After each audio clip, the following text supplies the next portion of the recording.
Hey everyone, it's Richard Metal Fan here again, bringing you guys another brand new 2020 album review. This is the second review out of the four-part ones, and today we're going to be looking into the new album from the band Unleash the Archers entitled Abyss, which was released today through Napalm Records. Now, I've never really talked about Unleash the Archers ever, and this is actually my first time talking about them. So yeah, for those of you who aren't familiar with Unleash the Archers, they're a power metal, like heavy metal band based out of Vancouver, BC, Canada, and these guys have been around since 2007. And I discovered Unleash the Archers probably about a year ago or so. I saw like a friend of mine talking about them and post about them. So I went and checked them out. Really dug what I heard, and I checked them out, all their stuff, and they pretty much clicked with me. And these guys have been putting out their albums. Well, they were kind of like independent stuff, like just playing around Vancouver and then they've been putting out their albums since their very first album, which came out in 2009, called Behold the Devastation, which was just released independently, which I thought was a pretty good debut. And then their second album, 2011, which was Demons of the Astro Waste, which is awesome. And then around that time, they got signed to Napalm Records, and they've put out Time Stand Still. And then their previous album, which came out in 2017, called Apex, which I thought was pretty good. But here we are with their fifth full-length album, Abyss, which came out today. Does this kind of live up or exceed what Apex has? In my honest opinion, I think it definitely has. Like, Unleash the Archers, for me, in my opinion, they just really just continue to impress me, and they just continue to have a consistent sound. Like they're musically, they kind of sound like a mixture of like melodic death metal, even like power. They have the epic, just straight up heavy metal and power metal, but they also have hints of like melodic death metal as well.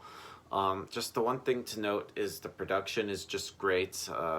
And let's talk about just the vocal work.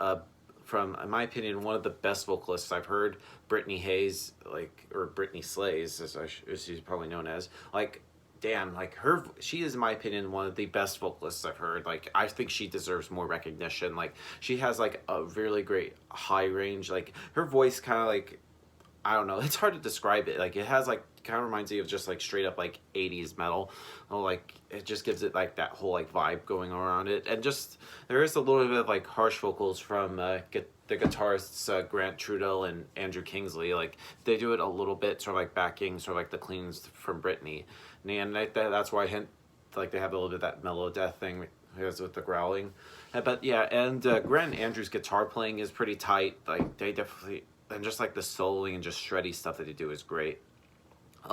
The bass wise, I kind of wish the bass was a little bit more audible compared to like to there, but it's all right. And drumming wise, Scott Buchanan's drumming is just great. He pretty much keeps the beat going for the songs. So yeah, without further ado, let's dive into the sound track by track. Now, starting things off is Waking Dream, in which the sound of it is just amazing. Like, a great way to start off this album, which it sort of like builds up to like a climax, especially like near the middle of the song, and then the guitars and drums come in, and there's still, like I said, this kind of has like a classic rock vibe here.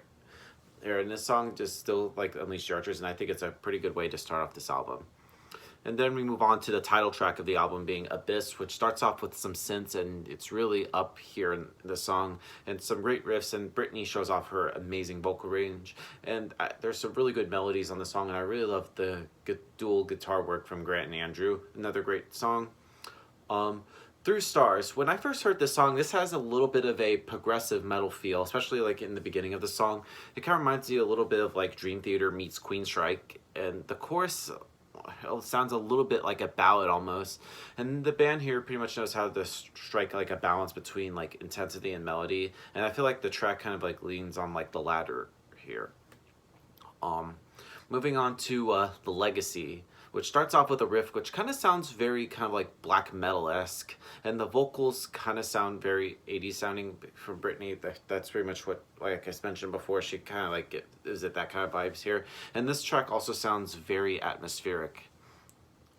Return to Me, which has some really great guitar work and some death growls in here, and here again, like, Grant and Andrew just balance sort of like the speed and technicality against pretty much what we've heard. Then we go on to, in my opinion, probably my favorite song on the album, being Soulbound, which is just absolutely amazing. And Brittany just delivers an amazing vocals, and Scott's drumming just goes insane, and he just plays with sort of like different patterns and some really great footwork that sort of adds a little bit of like depth to the songs. And there's like a bit more synths in the song, which makes it, like I said, kind of progressive, kind of similar to a little bit to Through Stars, but even better than that. And Brittany has like amazing like harmonies in the verses, and then I just love sort of like the counterpoint, especially near the pre-chorus where it has the growls and cleans, which is pretty great. Then we get into Faster Than Light, which tempo-wise it's just a neck-breaking song, a song that'll just make you bang your fucking head, and just some insane guitar work on this track. The Wind That Shapes the Land. In my opinion, this is pretty much where Brittany kind of like shows some emotion, especially like near the beginning of the song. And it has some sick guitar, and a little bit of harsh vocals against the clean vocals in the melody. Carry the Flame, which this song just sounds just very 80s sounding, and it also has a little bit of a groove to it. And then the album closes with Afterlife, which is, in my opinion, a great way to end this album. It pretty much combines everything that we've heard already, or pretty much what sums up what we've heard from Unleash the Archers, period. Now, overall, Abyss by Unleash the Archers is another great album in their discography. Like, this band just continues to get better and better, and they just really impressed me, and I'm glad they've now gotten a fan. So if I were to give this album a score, I'm going to give Abyss by Unleash the Archers a solid 9 out of 10. So yeah, that's my review of the new Unleash the Archers, guys. Let me know in the comments what you guys think about the album, and I'll see you all in the next video in a little bit. And as always, keep it metal.